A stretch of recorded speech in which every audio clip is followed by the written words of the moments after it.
Hey everyone, it's Jackie, and just giving you an update of what's been going on. It's been about 2 weeks since my last update, and today I had my what the conversation, consultation with my doctor, and we just went over what happened. And the first thing that happened when we walked into her office, she gave us a hug and she said, "I'm sorry," and I broke down in tears. Um, it's just like I couldn't even look at her, I couldn't face her. I felt like a disappointment, and I'm sure that's not how I should be feeling, but that's exactly how I felt. So, what exactly happened? We went over there, and she's like, "Well, let's start from the beginning. Let's go look at your blood work, look at all the blood results." So we went over that. We looked at all the blood from a year ago because that was the initial blood that we had, and she said everything looks good. My numbers were good. We went over my AMH results too from when we did the retrieval, and my AMH was 2, which AMH, if you guys don't know, is your ovarian reserve of how many eggs you have. So 2.0 was what I had, and I think normal is like 1.6 for my age or something like that. So 2.0 was really good. So she was really pleased with that. So she said that that's not the problem. Then we go and we look at Danny's sperm analysis and found. Oh, sorry, my cat just jumped on my lap.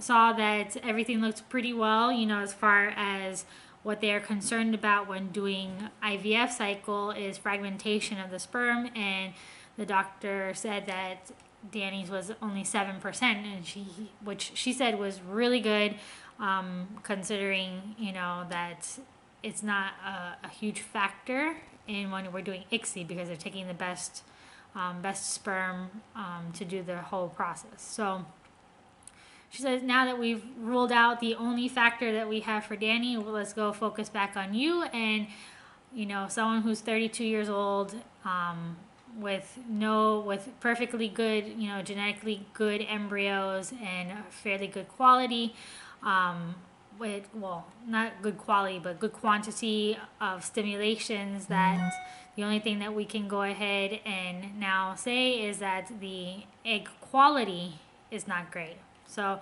you have a good quantity, but the quality is not good. So she says that if I didn't think that another round would work, I would say to go ahead and do an egg donor, to consider an egg donor. But she says that she thinks that if we go ahead and put in some supplements into the next round of IVF, that she thinks that we would have a better chance of the quality. And when we say that, she says that at least 3 months worth of supplements to try. So I've been reading up, listening to other of you wonderful ladies out there, and your videos, and doing things, and we asked a bunch of questions as well, and we decided we're going to go ahead and give it another whirl, and we're going to add in supplements. So she gave me a brochure here, which is supplements for ovarian reserve. And she told me which one does she want to use. So there's a whole bunch of different supplements in here. She circled which ones I should be taking, and I'm just going to go over and show you guys what I was told to go ahead and do. This way, in case if anybody's going through the same thing, you guys can pretty much see what we're taking. So the first thing is, which is very common, which I see a lot of women out there. Sorry if you hear a lot of breathing through the door.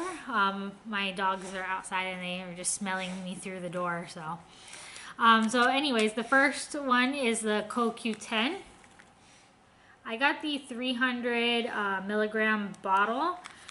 The 200 milligram bottle, and my RE says to take 300 milligrams once or twice a day. So I guess I'll just take 200 twice a day. I guess so. That's the first supplement I'm taking. And I'll just read you a little bit quickly of what it says here for that. It's an antioxidant inhibiting oxidation in other molecules. That's what it is. Free radicals, and which helps in cell damage or death. helps to improve and preserve health of sperm quality too, so males can take this as well. But that's a little bit. She also recommended DHEA, and that is the 25 milligrams, and that's going to be 25 milligram 3 times a day. So this is 3 times a day. The CoQ10 is twice a day, and that one for diminishing ovarian reserve and premature ovarian insufficiencies. So it's to help on that. I don't know. We'll see. And then the other one is L-arginine. Sorry if I'm not pronouncing that right. And that one is 500 milligrams. That's 1 daily. And those pills are humongous. I haven't opened the bottles yet, but that pill is humongous.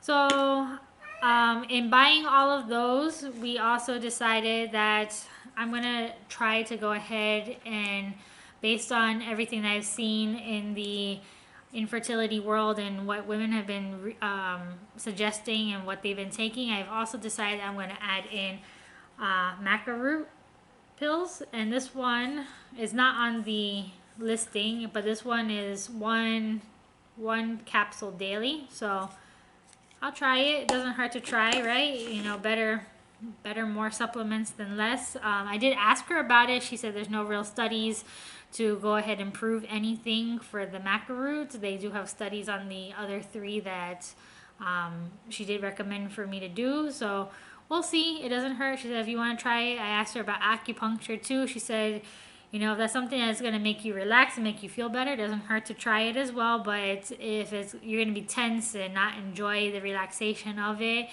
she says, you know, don't waste your time and money. So acupuncture, I'm not sure if that's something I would do. Maybe I would try it. Not sure. I've heard a lot of women also who have had positive results with that. So we'll see. So Danny had asked, should he be taking any supplements? The doctor said it doesn't hurt as well. So we went ahead and got Danny the GNC fertility blend for males, for men.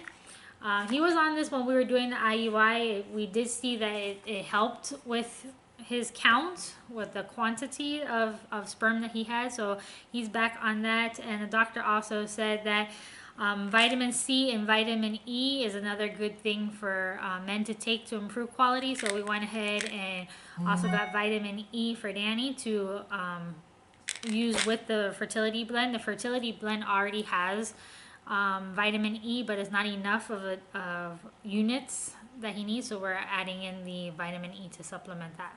So those are the supplements. So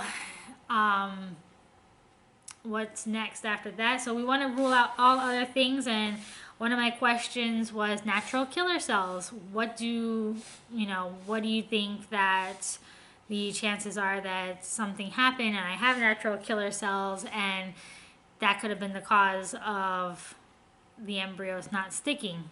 She says, there's no real studies on natural killer cells and there's no correlation with them.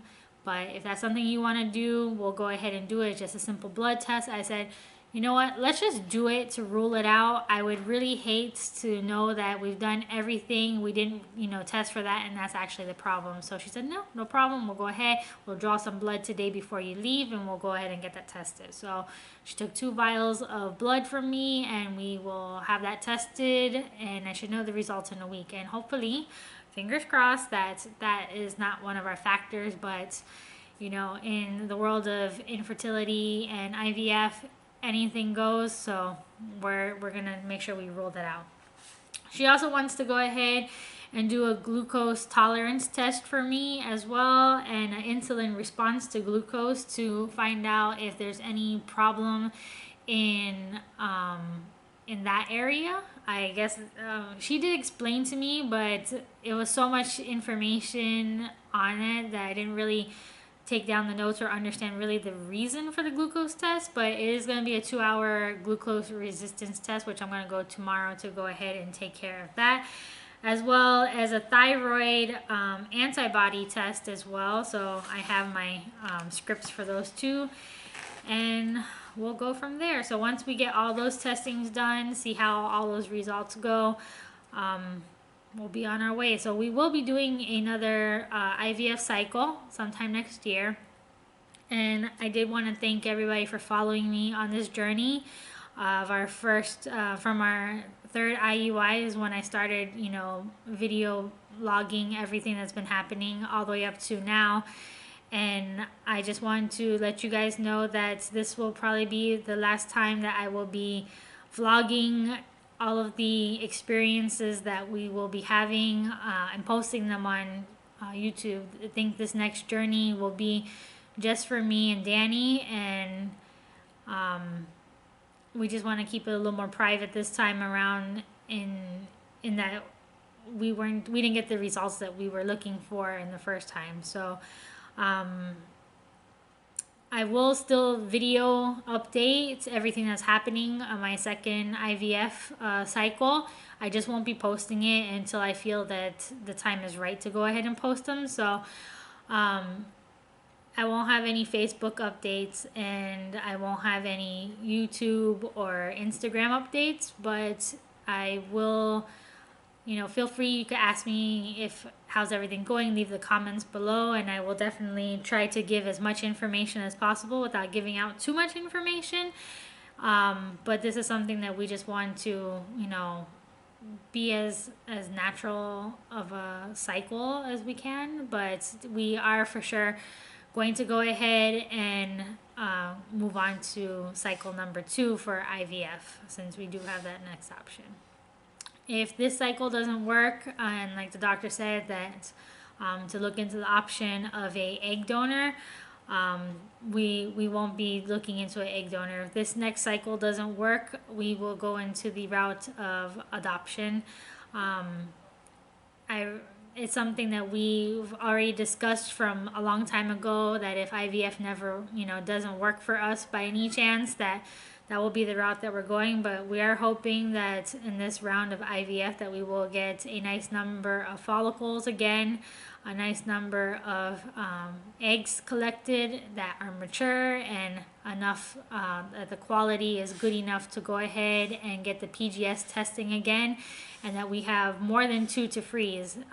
And if we do have more than 2 to freeze, we will only be transferring 1 at a time this time around. So we won't be transferring, like this time we only had 2 and we transferred both.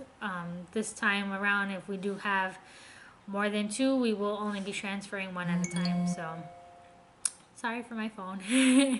So thank you again, guys, for your love, your support, your prayers. You're following my journey, and you know, I wish everybody on their journey great luck in what they're doing, whatever steps you are, whether it be your initial consultation or you're into stims or your past egg retrieval, wherever you are in your journey.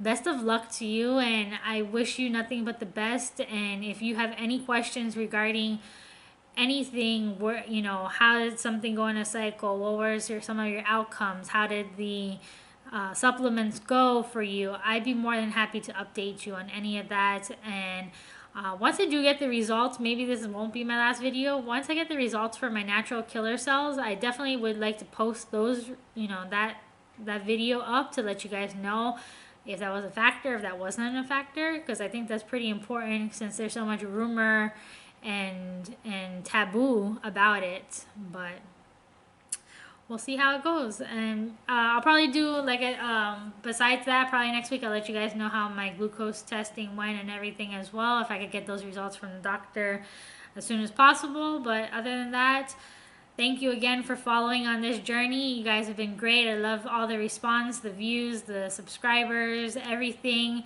I'll find other things to update on. I'm not sure what it will be. I know we are avid Disney lovers, so maybe we'll vlog our Disney trips or something and then keep you guys posted that way as well. So thank you again to all of you, and thank you again for your support, love, and prayers. So until next time, thank you so much for watching, and talk to you later. Bye.